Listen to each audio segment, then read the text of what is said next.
Dear student, आज के lecture में हम दिसंबर 2016 के लीनियर अलजेब्रा के क्वेश्चन करेंगे। तो पहला क्वेश्चन है विच of the following fact is a basis. Basis के लिए क्या इनमें से बताना है कि कौन सा बेसिस बनाएगा। देखो B1 B2 B3 हमारे पास 3 फैक्ट दिए हुए हैं, तो कौन सा बेसिस बनाएगा। बेसिस के लिए क्या है, लीनियरली इंडिपेंडेंट होना चाहिए और क्या होना चाहिए, लीनियरली इंडिपेंडेंट होना चाहिए और लीनियर स्पैन करे। पहले हम लीनियरली इंडिपेंडेंट चेक कर लेते हैं। B1 स्पैन तो करेगा ही, बट लीनियरली इंडिपेंडेंट चेक कर लेते हैं। सबसे पहले लीनियरली इंडिपेंडेंट चेक कर लेते हैं। तो हमारे पास ये मैट्रिक्स थी, इसकी फुल रैंक आ रही है। देखो ये फुल रैंक मैट्रिक्स है, तो लीनियरली इंडिपेंडेंट है और स्पैन भी कर जाएगा 1, तो हम किसी के भी लीनियर कॉम्बिनेशन में लिख सकते हैं। तो हमारे पास लीनियरली इंडिपेंडेंट हो गया, डिटरमिनेंट नॉट इक्वल टू 0 हो गया, तो ये बेसिस होगी। सेकंड है B2 हमारे पास ये है, तो B2 को हम यूँ लिख सकते हैं। तो इसमें क्या आएगा, आइगन वैल्यू 1 2 3 4, तो सारी आइगन वैल्यू डिफरेंट हो गई, डिस्टिंक्ट आइगन वैल्यू हो गई है हमारे पास। और यहाँ पे देखें तो रो सारी लीनियरली इंडिपेंडेंट हो गई। लीनियरली इंडिपेंडेंट रो है, तो इसका मतलब ये बेसिस बनाएगा। ये B3 है। ये B3 हमारे पास है 1 2 0 0 0 0 1 1 2 1 0 0 -5 5 0 0, ये हमारे पास है। इसको हमने लिख दिया इस फॉर्मेट में लिखा, तो इस पे R3 ऑपरेशन लगाया, तो R3 -2R1, R4 पे लगाया R4 + 5R1, तो हमारे पास ये लगाया। तो B3 जो है वो बेसिस नहीं बनेगा, क्योंकि इसमें से देखो एक डिपेंड कर गया, तो hence B3 is not basis नहीं बनेगा। तो ऑप्शन फर्स्ट और सेकंड सही हो जाएगा, B1 and B2, but not B3 सही नहीं है, B1 और B2 ही सही होगा। ठीक है, अब हमारे पास सेकंड क्वेश्चन, D1 हमारे पास फिर डिटरमिनेंट दे रखा है, D2 हमारे पास ये डिटरमिनेंट दे रखा है, तो D1 = D2 आएगा, D1 = 2D2 आएगा, D1 = -D2 आएगा, D1 = D2 आएगा। तो D1 हमारे पास क्या आएगा, D1 का हमने डिटरमिनेंट निकाला तो ये आया, D2 हमने निकाला तो डिटरमिनेंट हमारे पास ये आया। तो इसमें से माइनस कॉमन ले लिया, तो -A RY - QZ + B XR - PZ - C XQ - YP minus, फिर से माइनस कॉमन ले लिया, तो ये आया। तो -D2 जो है -D1 के इक्वल आया, तो इसका मतलब D2 - D1 के इक्वल आएगा, तो कौन सा, थर्ड ऑप्शन सही होगा। ठीक है, अब A हमारे पास matrix cos theta -sin theta -sin theta cos theta, theta है 2π/31, देन A⁴ 2015 इक्वल्स किसके इक्वल होगा इनमें से, तो A हमारे पास ये मैट्रिक्स है। तो A हमारे पास और ऑर्थोगोनल मैट्रिक्स होगी ये, क्योंकि हमारे पास R1 का नॉर्म इतना आएगा, R2 का नॉर्म इतना आएगा, और ये और R1 R2 की मल्टीप्लाई करेंगे तो हमारे पास ऑर्थोगोनल मैट्रिक्स हो गई, ऑर्थोगोनल हो गई। A² निकाला तो हमारे पास आया ये, A⁴n निकालेंगे तो cos of n theta sin of n theta - sin of n theta cos of n theta, A⁴ 2015 करेंगे तो ये आएगा। तो थीटा की वैल्यू 2π/31 2π/31 2π/31 रखी, 2π/31 रखी, तो यहाँ से 1 0 0 1 I2 मैट्रिक्स आइडेंटिटी मैट्रिक्स आ गई, तो यानी कि सेकंड ऑप्शन करेक्ट हुआ। तो इस तरीके से हमारे तीनों क्वेश्चन हो गए। अब फोर्थ क्वेश्चन पे देखो, फोर्थ क्वेश्चन क्या कह रहा है, let J denotes the matrix of order n cross n, will all entries 1 and B be the 3n cross 3n matrix given by B, हमारे पास ये दे रखा है, then the rank of B is कितनी होगी। देखो J जो है वो उसकी सारी एंट्रीज 1 1 1 1 है, तो ये हमारे पास J की सारी एंट्रीज 1 1 1 है, तो इनको सब्ट्रैक्ट किया तो रैंक कितनी आ गई, रैंक आ गई 1। अगर इसकी रैंक 1, इसकी रैंक J की रैंक 1 आ गई, तो ये भी J और ये भी J, ये सॉरी यहाँ पे J है, यहाँ पे J 0 0 है, तो हमारे पास यहाँ से किया हमने, तो 1 इसकी रैंक 1 इसकी रैंक 1 इसकी रैंक 1, तो यानी कि 3 रैंक आ गई, तो ऑप्शन फोर्थ करेक्ट होगा। तो अब देखो फिफ्थ क्वेश्चन देखो, विच of the following set of the function R2R is a vector space over R, तो कौन सा इसमें से वेक्टर स्पेस बनेगा भाई, 0 इसके अंदर आ जाएगा, Gx1 = 1 और h(x) एग्जिस्ट, तो हमारे पास 0 आएगा, तो इसका मतलब ये 0 तो वेक्टर स्पेस बढ़ाएगा, 0 आ रहा है, 0 तो वेक्टर स्पेस बनाएगा। सब स्पेस की कंडीशन क्या होती है, alpha f + beta f2 alpha f1 + beta g f2 belongs to f, तो हमारे पास वेक्टर स्पेस बनाएगा। अब हमारे पास ये 1 है,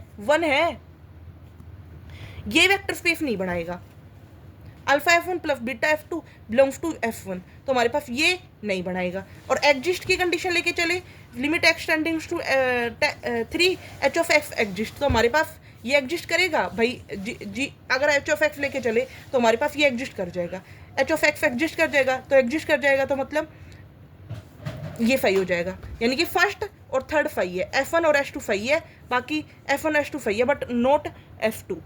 F1 और S3 फाई है, sorry F1 S2 S3 phi है, S2 गलत है। ये 1 जो है इसके लिए कंडीशन सेटिस्फाई नहीं करेगी, इसके लिए और इसके लिए कंडीशन सेटिस्फाई कर जाएगी। तो हमारे पास F1 और S3 फाई होगा, बाकी S2 गलत होगा। अब देखो ए हमारे पास n क्रॉस m मैट्रिक्स है with each entry equal to +1 -1 और 0 सच दैट एवरी कॉलम है exactly +1 and exactly 1 -1। We can conclude that कौन सी इनमें से बात ठीक होगी। तो हम एक मैट्रिक्स लेके चल रहे हैं 3x2 की। अगर 3x2 की मैट्रिक्स लेके चले तो इसकी रैंक कितनी आएगी। 3x2 की मैट्रिक्स है, इसकी रैंक आ रही है 1, इसकी रैंक है 1।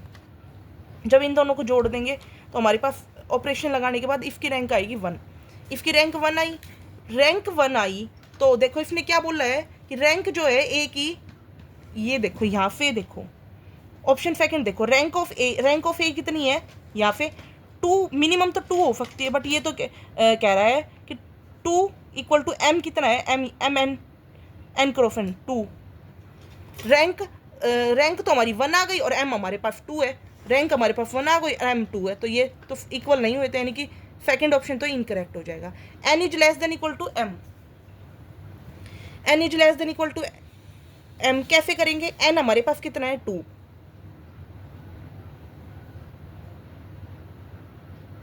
n हमारे पास है 3, सॉरी n 3 है 3 और m हमारे पास कितना है 2, तो ये दोनों इक्वल होंगे, नहीं दोनों equal less than equal to, ये कह रहे ये तो बड़ा हो गया 3 और ये 2 छोटा है, ये गलत बात हो गई, ऑप्शन थर्ड भी इनकरेक्ट हो गया। इसे कम लेके चले, अगर इसे कम के लिए लेके चले 4x3 की मैट्रिक्स ले लिया अगर हमने, तो 4 -1 यानी कि 3 और m कितना हो गया 4x2 के लिए, तो हमने 4 -1 3 is less than equal to 2, तो ये बात ठीक है, नहीं ये भी गलत हो गई, यानी कि सेकंड थर्ड और फोर्थ ऑप्शन इनकरेक्ट हो गया, फर्स्ट ऑप्शन ही करेक्ट है। आगे क्वेश्चन देखो, कौन सी पॉजिटिव डेफिनेट होगी, नेगेटिव डेफिनेट होगी but not positive definite, negative definite neither negative definite और not positive definite. Q x है एक्स ट्रांसपोज ए एक्स ट्रांसपोज को हमने ये लिख दिया, ए मैट्रिक्स हमने ये लिख दिया और एक्स को हमने x1 x2 x3 लिख दिया, तो हमने इनको मल्टीप्लाई किया तो ये आया हमारे पास। अब ये हर एक टर्म देखो, हर एक टर्म पॉजिटिव आएगी, हर एक टर्म पॉजिटिव आएगी, ये टर्म भी पॉजिटिव, ये टर्म भी पॉजिटिव, ये टर्म भी पॉजिटिव, ये टर्म भी पॉजिटिव, तो क्यू एक्स हमारे पास पॉजिटिव हो गया ना, पॉजिटिव हो गया for all 0 does not x not equal to के लिए हमारे पास क्यू एक्स पॉजिटिव हो गया, तो इसका मतलब फर्स्ट ऑप्शन करेक्ट हो गया, पॉजिटिव डेफिनेट। आगे देखो 8th क्वेश्चन देखो, let A be n cross n non-singular matrix with real entries, then B is equal to B A transpose, denote the transpose of A. Which of the following matrix are positive definite? कौन सी बात सत्य आएगी, A plus b positive definite होगा, A inverse B inverse positive, A inverse plus B inverse होगा, A B होगा, A B A होगा। A plus b लेके चले तो A प्लस बी भी कितना है A ट्रांसपोज, तो A plus b transpose, a plus b का ट्रांसपोज तो a transpose a transpose a plus b transpose, तो ये सिमेट्रिक मैट्रिक्स हो गई, रियल सिमेट्रिक मैट्रिक्स।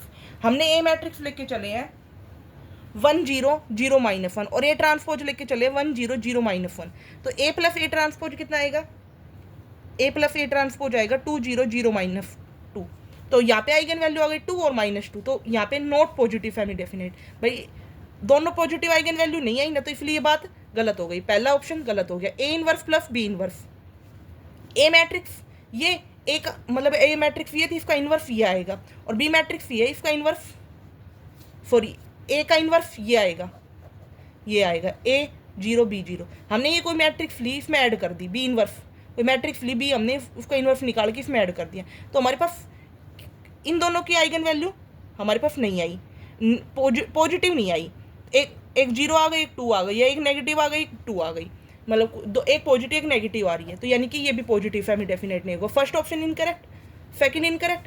ए बी होल्ड कर रहा है सिर्फ, a b a transpose x transpose a transpose x, तो हमने ये निकाली, ये लिख दी, सिमेट्रिक मैट्रिक्स बन रही है, और हर एक सिमेट्रिक मैट्रिक्स जो होती है वो इस रिजल्ट से ए सिमेट्रिक क्या होता है, ए ट्रांसपोज का ट्रांसपोज ए ट्रांसपोज का ट्रांसपोज ए और ए ट्रांसपोज के इक्वल आ गई। तो हमारे पास थर्ड ऑप्शन करेक्ट हो गया, फोर्थ भी इनकरेक्ट हो जाएगा। पार्ट सी का आएंगे तो क्वेश्चन पर ओनली थर्ड ऑप्शन ही करेक्ट होगा। A b a transpose a transpose a transpose A x q x हमने लिखा एक्स ट्रांसपोज ए ट्रांसपोज, तो हमारे पास ये बन गया। तो ए मैट्रिक्स हमारे पास ये है और इसको 3 बार ए इंटू इसको निकाला हमने ए ट्रांसपोज निकाला, तो हमारे पास ये माइनस आई, आइगन वैल्यू नेगेटिव आ गई। तो थर्ड ऑप्शन ही करेक्ट होगा, फोर्थ ऑप्शन भी इनकरेक्ट हो गया क्योंकि नेगेटिव आइगन वैल्यू नहीं हो सकती। यानी कि हमारे पास फर्स्ट गलत, सेकंड गलत, थर्ड सही और fourth incorrect. A b a transpose गलत ऑप्शन है, a inverse plus b inverse ये इनकरेक्ट ऑप्शन है क्योंकि ए इनवर्स बी इनवर्स निकालेंगे तो ये हमारे पास नहीं आ रहा, मतलब इसकी आइगन वैल्यू पॉजिटिव नहीं आ रही, तो इसका मतलब सेकंड ऑप्शन इनकरेक्ट हो गया, फोर्थ ऑप्शन इनकरेक्ट हो गया, फर्स्ट ऑप्शन इनकरेक्ट हो गया, थर्ड ऑप्शन करेक्ट आएगा। अब आगे देखो,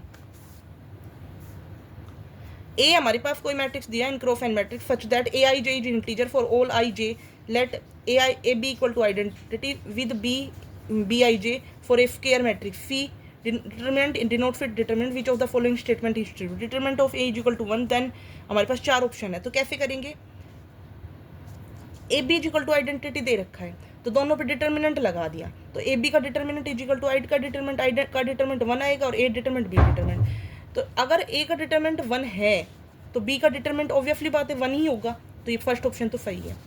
अब देखो सेकंड पे आते हैं, sufficient condition for, second option कह रहा है कि sufficient condition for each B I J to be integer is that determinant is an integer. तो हमारे पास बी हमारे पास ये है 1 1 1 1 1 3, तो बी का इनवर्स अगर हमारे पास बी जो होगा a B equal to identity है तो इसका मतलब b is equal to a inverse ये आएगा, तो b is equal to a inverse. अब बी हमने ये निकाल लिया तो हमारे पास क्या आएगा, क्या ये इंटीजर होगा, इसने यही बोला है कि a sufficient condition for each B I J to be integer is that determinant A is an integer, determinant A integer होगा नहीं क्योंकि इंटीजर नहीं है। देखो ये इसका डिटरमिनेंट निकाला हमने, बी का डिटरमिनेंट निकाला, तो ये क्या हमारे आइडेंटिटी वैल्यू आ रही है, ये इंटीजर वैल्यू आ रही नहीं आ रही, तो यानी कि सेकंड ऑप्शन तो करेक्ट इनकरेक्ट हो गया। तो अब क्या कह रहा है कि b is always an integer, b incorrect हो गया कि थर्ड ऑप्शन इनकरेक्ट हो गया, बी हमेशा इंटीजर होगा, ये बात गलत है क्योंकि इंटीजर तो नहीं है। तो अब फोर्थ ऑप्शन पे आ रहा है, a necessary condition for each B I J to be integer is determinant of A is equal to plus minus 1। अब देखो यहाँ पे determinant of a B is equal to 1 है, तो determinant of a determinant of b is equal to 1, तो determinant of ए हमारे पास -1 है और डिटरमिनेंट ऑफ बी हमारे पास -1 है, दोनों की -1 वैल्यू रख दी तो 1 आ गया और 1 रखी तो दोनों की वैल्यू 1 आ गई। तो हमारे पास डिटरमिन ए जो है वो -1 और 1, ऑप्शन 4 जो है वो करेक्ट ऑप्शन हो गया क्योंकि इसने पूछा है 1 और -1 ही रखने पे ये वैल्यू सेटिस्फाई कर रहा है, 1 आ रहा है। ये देखो ना, ए का डिटरमिनेंट इंटू बी का डिटरमिनेंट इक्वल टू 1, दो ही पॉसिबिलिटी, या तो ये 1 बने या ये बने, तब हमारे पास, तो यानी कि फोर्थ ऑप्शन करेक्ट हो गया, फर्स्ट करेक्ट हो गया, सेकंड और थर्ड इनकरेक्ट ऑप्शन हो गए। अब देखो ये क्वेश्चन, ए हमारे पास 1 1 1 0 एंड लेट अल्फा एन और beta N denote the two eigen value of A की power N such that alpha N का mod is greater than equal to beta N का मोड, देन कौन सी value satisfy करेगी। तो हमारे पास क्या होगा, कौन सी मतलब ऑप्शन सेटिस्फाई करेगा। देखो हमारे पास क्या होगा, ए हमारे पास ये मैट्रिक्स है 1 1 1 0, लैम्बडा इसकी आइगन वैल्यू होगी A x is equal to lambda x, A से मल्टीप्लाई कर दिया तो A square x is equal to lambda A x, तो यहाँ से हमारे पास आ गए कैरेक्टरिस्टिक्स इसकी ये आ गई x square minus x minus 1, इसको फोल्ड किया तो हमारे पास कैरेक्टरिस्टिक्स ये आ गई। क्या होती है characteristic, x square minus trace of A यानी कि एक्स प्लस डिटरमिनेंट कितना आएगा 0 माइनस 1, तो -1 इक्वल टू 0, तो x square minus x minus 1 equal to 0, ये हमारे पास कैरेक्टरिस्टिक इक्वेशन आ गई। अगर ये कैरेक्टरिस्टिक इक्वेशन है तो इसकी आइगन वैल्यू कितनी आएगी, -1 plus -b plus -b square minus 4 इसी से हमने ये आइगन वैल्यू निकाली 1 प्लस माइनस √5/2, तो हमारे पास एक आइगन वैल्यू तो ये आ गई 1 प्लस √5/2 की पावर n और 1 माइनस √5/2 की पावर n। तो अल्फा n क्या है, अल्फा एन इन्फिनिटी की तरफ टेंड करेगा। भाई ये क्वांटिटी 1 से बड़ी है, 1 से बड़ी है तो इसका मतलब 1 से बड़ी है तो एन इन्फिनिटी की तरफ टेंड कर रहा है, तो अल्फा एन भी इन्फिनिटी की तरफ टेंड करेगा। अगर ये क्वांटिटी 1 से छोटी होती तो अल्फा एन इन्फिनिटी की टेंड कर रहा है तो अल्फा इन्फिनिटी बीटा इन्फिनिटी जो है वो 0 की तरफ टेंड करेगा। यानी कि फर्स्ट ऑप्शन सही है, सेकंड ऑप्शन सही है। Beta n is positive, n is even, बिल्कुल ठीक है, पॉजिटिव ही होगा अगर इवन लेके चलेंगे। और beta n is negative, n is odd. तो भाई इसमें रख के देखना, अगर इवन लेके चलेंगे, ये क्वांटिटी है 1 से बड़ी है, तो अगर इसमें लेके चलेंगे, सॉरी इसमें रख के चलेंगे बीटा एन के अंदर, अगर इसके अंदर इवन रखेंगे तो 2n हो जाएगा, तो कुछ भी नेगेटिव क्वांटिटी होगी तो भी वो पॉजिटिव हो जाएगी। और अगर ओड लेके चल रहे तो ओड लेके चलेंगे नेगेटिव हो जाएगी। तो यानी कि ये क्वेश्चन के 4 ऑप्शन सही है, first second third fourth 4 option सही है। अब 11th क्वेश्चन पे आते हैं हम।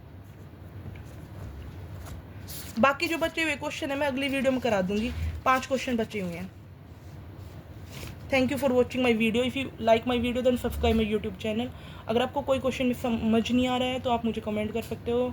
अगर आप कोई दिक्कत है, कोई परेशानी है तो आप मुझे बता सकते हो। कोई क्वेश्चन नहीं हो रहा है, नहीं हो रहा है तो मुझे बता सकते हो, मैं बता दूँगी। अगले 11 से क्वेश्चन जो मैं अगली वीडियो में कराऊँगी।